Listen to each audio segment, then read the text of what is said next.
Hello and welcome to part 2 of Q&A with Veriphy. Just to remind you, my name is Adam and I'm account manager here at Veriphy. And I'm Richard and I'm account director. Got another batch of questions, so without further ado, we will dive in. So first question of part 2. How do you tailor AML solutions to suit different businesses and sectors? That is a good question. It's done primarily by recognizing the nature of our clients' relationship with their clients. So are they retained? Are they one-off clients? Do they need to monitor them ongoing? Do they need to recheck them? So we provide solutions that accommodate those needs.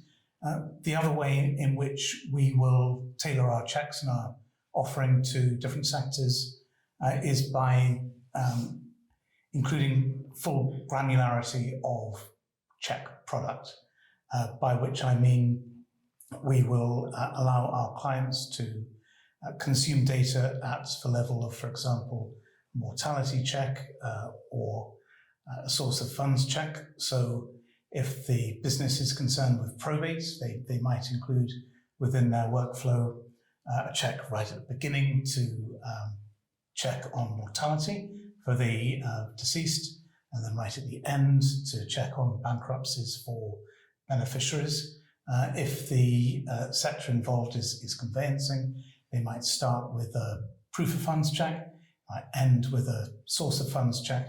So it's all about providing the right data at the right time within their workflows.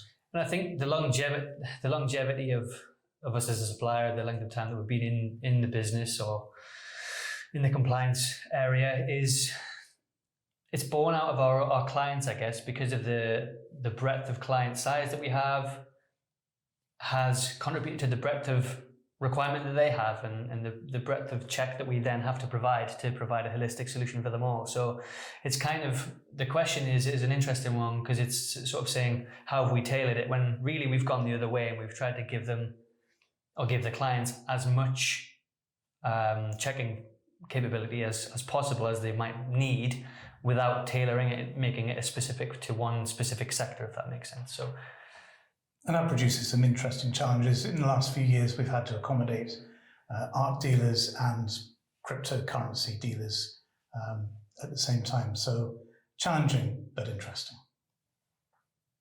And next up from the Black and White Champions League Bowl, we have: how can businesses conduct thorough KYC checks while still providing excellent customer experience? Well, this again comes back to the confidence that they have in their supplier and the confidence that their suppliers have in the data providers that they use. Again, sort of touching on the generational thing, if you've got clients who are slightly older, then they're going to be slightly more averse to using technology-based checking, such as biometric checks and online source of funds checks powered by one of our suppliers, Analytics. But on the flip side, if you've got younger clients who are more open to conducting biometric checks on their phone via an app or web link, then having a check that goes from A to B as friction-free as possible is really important, because as soon as there starts to become barriers or a slowing down of the process, that's when the whole process for if it was a conveyancing firm, for example, the whole process in the conveyancing itself then comes to a halt or grinds to a halt, which can be frustrating for the end client and certainly for our clients too. So I think having a supplier that they trust and having a supplier that has data sources that they trust, I think that's how they can provide a really good, seamless end-to-end experience for their clients. I don't know, anything you want to add? Or absolutely, and such things are cornerstones of the FCA's consumer duty, the SRA's requirements for how solicitors treat their clients, and it boils down basically to, as Adam was saying, to the right process for the client and the easiest route to the end result. Next question.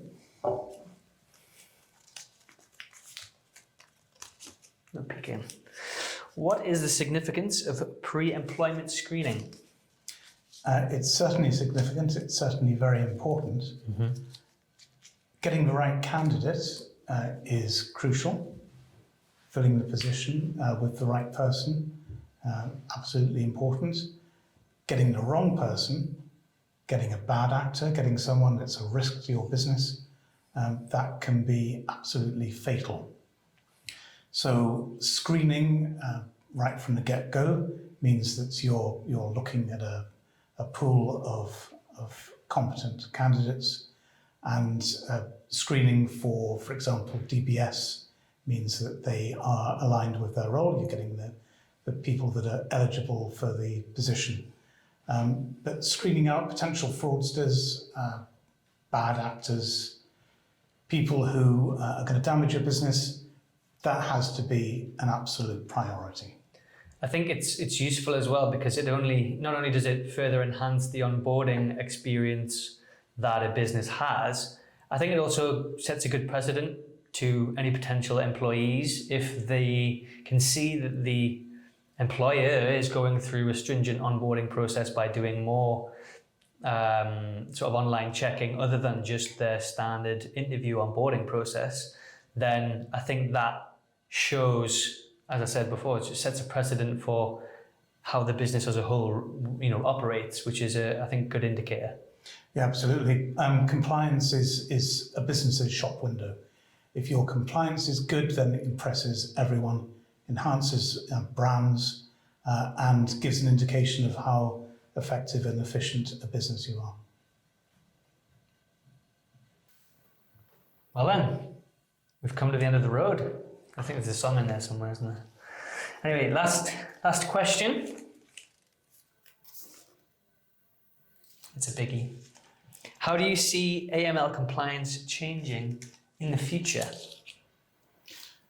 If only I had a crystal ball. I think there are certain things that are givens. I think machine learning, AI, automation generally, increased pervasive use of the internet, these are all things that are going to be part and parcel of everyone's lives, and that includes compliance. So we'll see a lot more of that. We'll see more of the opposite as well, as people push back and demand and require greater control of their own data. So that's something that we'll need to factor in. We'll see greater use of compliance ecosystems as partnerships between suppliers, providers, creating a beneficial space for everyone, which after all is what it's all about, is making sure that good things happen for as many people as possible, whether that be buying a new home or getting a new job, whatever. As tech improves, that improves for bad people as well as good people. So there's a constant battleground between people using tech for fraud, for money laundering, for economic crime, and compliance providers have to be at the forefront of battling that as well. So those are all areas where I think compliance will continue to reflect broader changes in society. Yeah, as you say, there's always someone, when there's a positive development in technology and things move in a certain way, there's always, a group of people who ruin it for everybody.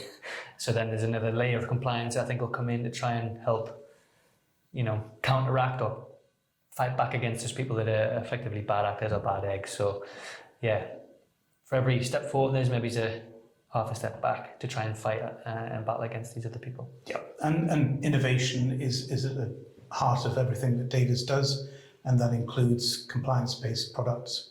And I'm sure that we will push forward into the future, provide solutions for the regulated sector and beyond. And that's the end of the Veriphy Q&A. Thank you very much for coming along and watching. We certainly found it really interesting. Yep, absolutely. And any queries whatsoever, reach out and we'll be here.